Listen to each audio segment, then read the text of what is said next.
श्री जी channel में आपका स्वागत है। श्री जी चैनल को सब्सक्राइब कीजिए और प्रेस कीजिए इस बेल आइकन को ताकि आपको मिल सके हमारे अपडेट सबसे पहले। आज हम बात करेंगे गिरिराज भगवान के मंदिर की। गोवर्धन पर्वत की कहानी बेहद रोचक है। ये वही पर्वत है जिसे भगवान श्री कृष्ण ने अपनी एक उंगली पर उठा लिया था और लोगों की रक्षा की थी। माना जाता है कि 5000 साल पहले ये पर्वत 30,000 मीटर ऊंचा हुआ करता था। अब इसकी ऊंचाई बहुत कम हो गई है। इसके रोज घटने के पीछे भी एक रोचक कहानी है। कहा जाता है कि पुलत्स्य ऋषि के शाप के कारण ये पर्वत एक मुट्ठी रोज कम होता जा रहा है। आइए जान लेते हैं इससे जुड़े कुछ और रहस्य। 2 राज्यों में है ये पर्वत। इस पर्वत की परिक्रमा कर लोग भगवान श्री कृष्ण की आराधना करते हैं। इसकी परिक्रमा के दौरान 7 किलोमीटर का हिस्सा राजस्थान में आता है और बाकी का हिस्सा उत्तर प्रदेश में। आखिर क्यों दिया था ऋषि ने पर्वत को रोज कम होने का शाप? बेहद पुरानी मान्यता है कि गिरिराज जी की सुंदरता को देखकर पुलत्स्य ऋषि बेहद खुश हुए। उन्होंने इन्हें द्रोणांचल पर्वत से उठाया और अपने यहाँ ले जाने लगे। उठाने से पहले गिरिराज जी ने कहा कि आप मुझे जहां भी पहली बार रखेंगे मैं वहीं स्थापित हो जाऊंगा। रास्ते में साधना के लिए ऋषि ने पर्वत को नीचे रख दिया। ऋषि की लाख कोशिश के बाद भी पर्वत हिला नहीं। इसके बाद गुस्से में ऋषि ने पर्वत को शाप दिया कि वो रोज कम होगा। माना जाता है कि उसी समय से गिरिराज भी वहां हैं और कम होते जा रहे हैं।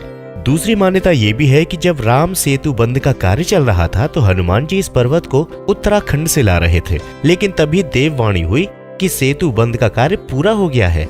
ये सुनकर हनुमान जी इस पर्वत को ब्रज में स्थापित कर दक्षिण की ओर लौट गए थे। अब सवाल ये उठता है कि आखिर क्यों उठाया गोवर्धन पर्वत? इस पर्वत को भगवान श्री कृष्ण ने अपनी एक उंगली पर उठा लिया था। कारण ये था कि मथुरा, गोकुल, वृंदावन आदि के लोगों को ये घनघोर बारिश से बचाना चाहते थे। नगर वासियों ने इस पर्वत के नीचे इकट्ठा होकर अपनी जान बचाई। ये बारिश इंद्र ने करवाई थी। लोग इंद्र से डरते थे और डर के मारे इसी इंद्र की पूजा करते थे। तभी कृष्ण ने कहा था कि आप डरना छोड़ दें, मैं हूं ना। अब जान लेते हैं कि गिरिराज की परिक्रमा का महत्व क्या है। इस पर्वत की परिक्रमा का बहुत ज्यादा महत्व होता है।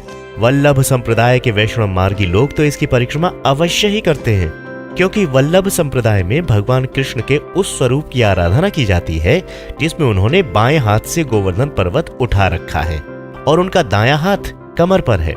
इस पर्वत की परिक्रमा के लिए समूचे विश्व से कृष्ण भक्त, वैष्णव जन और वल्लभ संप्रदाय के लोग आते हैं। ये पूरी परिक्रमा 7 कोस यानी कि लगभग 21 किलोमीटर की है। राजस्थान में भी आता है परिक्रमा का हिस्सा।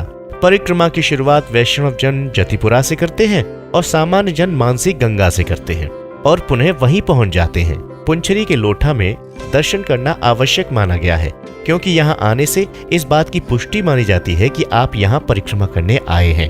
ये अर्जी लगाने जैसा है। पुंचरी का लोठा क्षेत्र राजस्थान में आता है। क्या आपको पता है कि यहाँ से राजस्थान तक जाती है एक गुफा? वैष्णव समाज के लोग मानते हैं कि गिरिराज पर्वत के ऊपर गोविंद जी का मंदिर है। कहते हैं कि भगवान श्री कृष्ण यहाँ शयन करते हैं। उक्त मंदिर में उनका शयन कक्ष है। यही मंदिर में स्थित गुफा है जिसके बारे में कहा जाता है कि ये राजस्थान स्थित श्रीनाथ द्वार तक जाती है। तो जाना आपने गिरिराज के कितने सारे रहस्य हैं। अगर आपको ये वीडियो पसंद आया हो तो लाइक कीजिए और कमेंट सेक्शन में बताइए आपको कौन सी बात सबसे ज्यादा अच्छी लगी। साथ ही श्री जी चैनल को सब्सक्राइब कीजिए और बेल आइकन को प्रेस करने के बाद ऑल पर क्लिक कीजिए ताकि सारी डिटेल्स आपको आसानी से मिल सके। जय श्री गिरिराज।